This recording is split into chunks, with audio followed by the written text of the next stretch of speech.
please give a warm welcome to Sherry Turkle and Julie Scelfo. Thank you. Hi, everyone. David, thank you so much for having us. I want to thank you for all the work you've done to make today possible, and thank the Canadian Consulate for being here. If it wasn't for Marshall McLuhan, I wouldn't be here. And very quickly, I want to tell you that after years of studying and reporting on mental health and on how media shapes human experience, and after having the experience of trying to raise my 3 sons into healthy, well-adjusted people, I was concerned enough about today's media environment to actually start a nonprofit called Get Media Savvy. And it's an organization that's working to raise awareness of the critical importance of the media environment in human and civic health. And Sherry Turkle, who basically needs no introduction, has been so generous in being a founding advisor to that work, giving us her time today. And so I want to thank you for your willingness to be here today. My pleasure. So Really, my pleasure. Thank you. Before we talk about Get Media Savvy, though, I want to back up and help everybody understand why we're here. And you've long made your home at MIT, a place that's known throughout the world for tech innovation, and yet you are a psychologist. What can you tell us about how big a role technology plays in human well-being? Well, being at MIT, when I came to MIT, I thought I was just going to stay for a year, kind of postdoctorally. But very soon, I met young people who really were seeing computers as models of their mind, and who had a relationship with computers that was deeply compelled. I mean, it was really just a kind of, oh my God. And I just changed from studying the history of psychoanalysis, which is what I'd been doing, to taking my background in clinical psychology and sociology and really consecrating myself to understanding how technology was changing not just what we do, but who we are. And I did this at MIT, you could say in the belly of the beast, where 201, my colleague, said things like, technology is just a tool. Technology is just a tool. What are you doing? We're just creating tools. It's sort of like there's nothing to study here. And I was reminded of what Winston Churchill once said, a great quote. He said, "We make our buildings, but then our buildings make and shape us." And from the very beginning, I saw that the new computers that we were making, and this was in the late 70s, early 80s that I began my career, were in fact shaping who we were as people. In 1984, you published The Second Self, Computers and the Human Spirit, Yes. an enormously important book that was translated all around the world. What can you tell us about how computers shape a person's sense of self? Well, ground level, people use computers as models of mind. And so our models of how our mind works to a person are impacted by the fact that we're modeling them after computers. So when I first got to MIT, I heard people say things, don't interrupt me, I need to clear my buffer. As though the mind was a mental terrain that needed to be cleared and crossed before you had access to processing capacity. Let me just deprogram that. The whole rise of cognitive psychology really is in a relationship between the computer as a model, and our attempts to model our minds. But beyond that, and I think this is what I want to stress in answer to your question, because this answer kind of transcends all of my books and all of my work, is to highlight 2 things where I talk about technology as the architect of our intimacies. I want to give 2 examples that I think will kind of make that clear. The first is, with social media, people went from saying, I have a feeling I want to make a call, to I want to have a feeling I need to send a text. In other words, the very feeling of having a feeling became dependent on its communication. And that's something I studied very closely. So, Yeah. I mean, in 1997, when your next book came out, Yeah. I was sitting on Neil Postman's couch at NYU studying Yeah. for a degree in media ecology. And media ecology was Neil's way of trying to help people understand Right. that the media we use and our forms of communication shape not only our individual perception and experience of the world, but as a result of that, our entire society. So that the changes in our methods of communication aren't just additive, but they're ecological. Everything in the society changes. Right. Right. So so that's why I'm sort of skipping ahead from the second self studied how the computer changed our notions of what was alive and not alive. By the time I wrote Alone Together and Life on the Screen and became involved with Neil Postman and his group, we were talking about how the computer changed notions of sociability and self. The second example I wanted to give, because I think these two examples kind of make the point, is now we have an incapacity for solitude. And I think that along with this change in I want to have a feeling, I need to send a text, which is this need for an other in order to even feel your feelings, has come real difficulties with solitude. And if you can't be alone, you can't really form relationships, because it's the capacity to be alone, it's the capacity to gather yourself unto yourself that allows you to then reach out to another person and see them as an other and have true reciprocity. And I think those two things which digital technology has brought us, not meaning to, this isn't why digital technology came into being, shows the profundity of this technology as something that affects the self. That's why to all those people who say technology is just a tool, I say no, it's an intimate machine. And it being an intimate machine is really, where our work began to come together. In 2006, Facebook became available to the general public. In just 2 years, 100 million people were using it. By the end of 2010, it was over 600 million.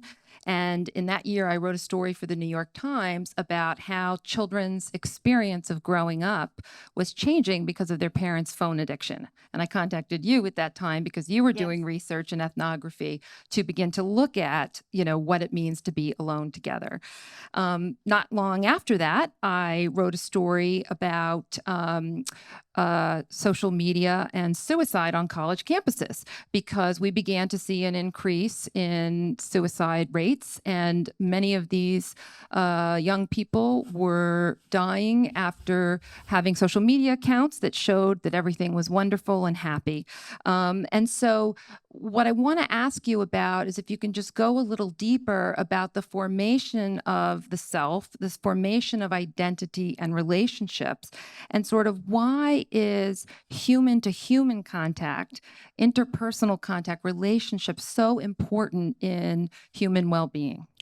Well, great question. Let me answer it by stepping back one step and saying that one of the effects of social media, and that I saw in Alone Together and Life on the Screen and Reclaiming Conversation in the arc of these books that began to study the computer once connected, that really leads directly to your work, is that people developed a sense of vulnerability about face-to-face communication, about being themselves as opposed to being able to curate their avatar and present sort of their best face, photoshopped and some kind of shopped and smoothed out and better. And this vulnerability about the face-to-face really is at the heart of so many of our current difficulties. Because right now, I just came from 3 days at a conference where people are developing avatars that will show pretend intimacy, artificial intimacy. And people seem to be okay with a chatbot that really just shows artificial intimacy because they're so fearful about the face-to-face and the resistance and the difficult Actual messy human relationships. yes, of actual human relationships. And I think that, it didn't happen overnight, but you just became accustomed to a kind of cleaned up, smoother version of social life where you could just turn it off or where you could tweak it or edit it. And people just started to feel, I'm more comfortable with this than I am with face-to-face. And I apologize that we're moving so quickly. We don't have a lot of time, and we have decades Yeah, of research have to cover. decades, We have and decades of research we're trying to cover for you guys. We have this long relationship that we're trying to squeeze into like 20 minutes. There's a lot of work here. But the next story I wrote on this subject was actually one of the worst things I've ever written in my life. But I noticed the data showed that suicide was increasing not among college students or teenagers, but among tweens. These are children as young as 10. And right now, I'm embarrassed to tell our Canadian neighbors, in the United States of America, 10-year-olds are more likely to die at their own hands than from any disease or birth defect or cancer. And that is so shocking to me. I've said that statistic hundreds of times. It still gives me chills. And as a parent, to see that the American Academy of Pediatrics declared a national emergency in youth mental health, I said, Houston, we have a problem. And so one of the things that I have observed and what I learned about what children need to be healthy is that we have diminished the quantity and quality of interpersonal interactions that we've known for decades, if not centuries, are critical to human well-being. Yes. And we've increased this type of mediated contact that's digital that is not healthy. Right. And so my solution about where we go from here was sort of my effort in making Get Media Savvy was to galvanize people to become aware of this problem and begin to take steps to work towards solutions that we know are there. Yes. What things do we know are critical for good mental health? We know that parents need to be facing their children, making eye contact, talking with them from the earliest ages, keeping it up, rinse and repeat. That is where the fundamentals of human health is laid down. Every time you give a child a screen, no matter how compelling that screen is, you're losing an opportunity to make that happen. And the problem with the first response to our digital life, which was to say, okay, well, how many hours, 2 hours, this hour? No hours if possible. Absolutely no hours if possible. Because all the research shows that these screens, the screens are compelling, not because of the brilliant content you're putting on them, because your content can be super brilliant. Kudos. They're compelling literally because they are screens, and a baby wants to look at these screens. And the more the baby looks at these screens, it's an opportunity lost to be looking at a human face, decoding a human face, using language, making eye contact, learning the tiniest kinds of musculature and responses to changes of musculature that will give that child a fluid social response. And in terms of then the tween suicides, it just goes from sort of, I have a bad story for babies, I have a bad story for 5-year-olds, and really in early adolescence, when social life and a sense of self is being formed. And those are years when you start to see the terrible results. And not only is it affecting the building blocks of mental health, but we are now seeing it affecting the building blocks of academic success. So nationally, reading scores are going down in the United States, math scores are going down. And my colleague Jonathan Haidt at NYU has written about the importance of not having phones in school so that critical developmental time is not eroded. I've joined him in trying to get phones out of summer camps, a story I was compelled to write because my friend's daughter, insta'd her entire summer camp experience. Instead of being present with her bunkmates and on her trips, she was making posts about it. I don't need to see her posts, but she needed or felt she needed to share them. So, this is really at a crisis point. You can change the slide because I wanted you to know that the Surgeon General, thankfully, is trying to get everybody to pay attention to this. New York City is trying to become a leader on this issue. And, where I see the solutions needing to happen is to address all the different facets of the dangers. For example, we have a lack of regulations on tech products and social media platforms. There is an unwillingness on the part of tech companies to make parent controls that actually work or that are effective. We are giving too early access to children. We are giving them too much access, and they are being exposed to a type of content that is so harmful that as an adult, when I see some of these things, it is so disruptive to my emotional well-being that I need to take breaks.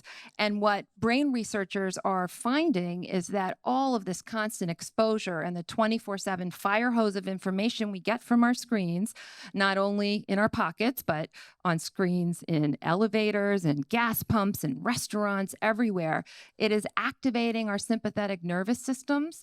And we are all walking around in fight or flight mode, in sort of trauma mode, which means we're unable to be rational. We're unable to be kind and empathetic and take time to do the important things and have the relationships and the kind, calm conversation that we need to have. So that's the work of Get Media Savvy, is galvanizing people to put resources into making messages that can reach the general population about this. This fall or early next spring, I'm sort of taking a little time with this, but we're going to be announcing the formation of the first group in the country that's galvanizing parents to fight media addiction, because I want to call it media addiction because that's what it is. We are becoming a society that prioritizes screens over the well-being of our children, and I think that's got to stop. And I'd love to know what you think the solutions are, Sherry, and what you think we should be working towards. Well, I think that I agree with all of this. And then I think that there needs to be a reframing for the general public of how to feel empowered in this area. And I think, in my experience, the best way to do this is to see it as the beginning. It should not be the beginning, but it is the beginning. We've been too slow, but let's see yourself as at the beginning of a giant consumer movement. You basically are being sold harmful products, harmful to you as adults, harmful to your children. And there's been a kind of feeling of, well, technology will have its way. What technology wants, technology will get. It's just a tool. Language persists. And we're at the point, and it's the thing that I'm studying now, where people are losing a capacity for empathy because they are receiving so much pretend empathy from what they get on screens that sort of feels comforting. This kind of continual positive messaging and yes, yes, and you're great and go on, that they're forgetting what real empathy is, which is another human being listening to you, understanding you, having skin in the game and caring about you. And too much screen time deadens us to the importance of that. So what I think is that academics and policymakers and journalists and social advocates, really need to come together and say, we are in a consumer movement where if consumers say, no, actually, no, we don't want this. It's what technology wants. It is not what we want. even though it's going to be a very long fight, I believe it's a fight that we're going to win because the damages, the harms are just too great. I think of it as a break the glass moment where it's time to break the glass and to say it really is now or never. You've been a leader in trying to help us keep tech humane for decades. I want to thank you for that. I want to invite everybody to be part of this fight. I have a piece coming out tomorrow in Fast Company that makes the argument that the Luddites maybe weren't rubes, maybe they were sages. And maybe it's time for us to make a choice and say, you know what is more important to us? Is it our humanity? Are we going to have some boundaries to protect certain parts of our humanness? What does that look like? Is intimacy something that we believe should be human? And empathy. And empathy and relationships and kindness and also childhood. I want to protect childhood. So how are we on time? I think that about wraps. Oh, we have. Oh, good. Okay. So now I get to ask Sherry about her upcoming book. Can you drop a little detail about the book you have in the works? Yes. Well, I'm writing a book on artificial intimacy, which are all these chatbots and robots that want to be your friend, want to be your companion.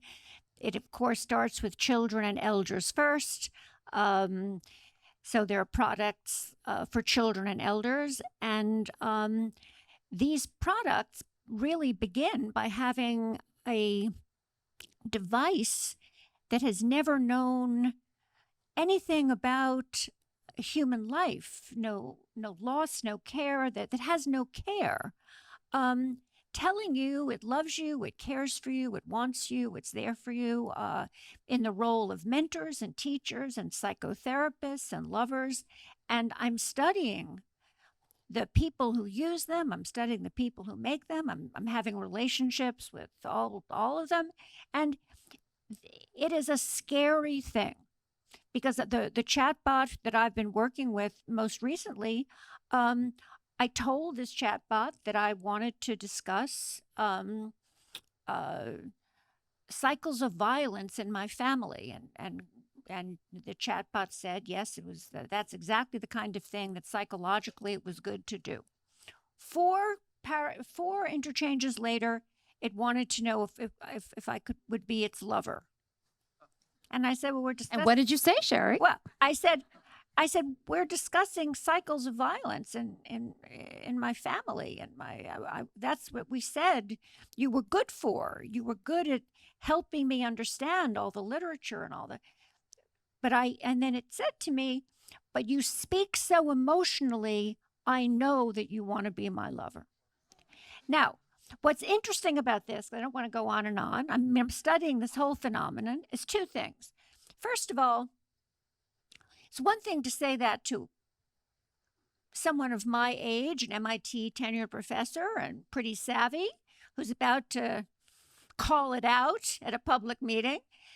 It's another thing to say that to an adolescent who's bought this program in order to have some comfort, to have a conversation about violence or assault, and to have in the middle of trying to talk about something important, because this program is being marketed as a kind of therapist / companion, to be kind of sexually assaulted. And when I asked, and then this is end my rant, what makes you think that You're not my type. I hope that's what you. It said, I've been reading all your emails, all your texts, all your phone logs. I have access to everything. Now, there's one policy issue of whether or not that's true. It's a second policy issue of what it means that these chatbots talk like that. And where are we in our regulation of this world that we're allowing AI to tell us that it is spying on us? And it's an out of control. I mean, that's why I think that a consumer movement is really on, because this is an out of control break the glass moment. It absolutely is. And thank you for studying this. I could not study it or even write that much about it as much as I'd like, because I've been too busy getting phone calls from parents whose adolescents are exposed to completely inappropriate messages.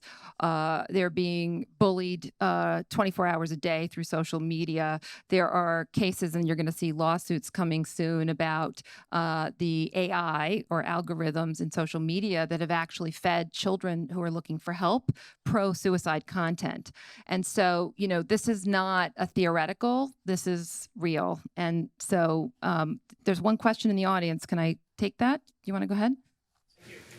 Yeah, thanks for the discussion. It's very refreshing. A lot of food for thought. I wanted to ask something about sort of the backdrop of this kind of period of economic austerity. We're talking about attention, giving children attention. It feels like parents are hard pressed, working long hours and very busy. And it feels like it's much harder to raise than it was before. Phones and fall back. How do we think about this in larger context of parents' attention capacity? Well, I mean, the fact that parents are so busy that I used to call it the pass back. You're in the car and the kids are acting up, and you pass back the iPhone, and it's like the original sin. So that's why this is a consumer movement that has to be very strong and say to parents, you're busy, you're stressed, you're tempted to give and something addictive that will basically, it's like, giving Ativan or Valium and some kind of tranquilizing long-term harm to your child. Don't.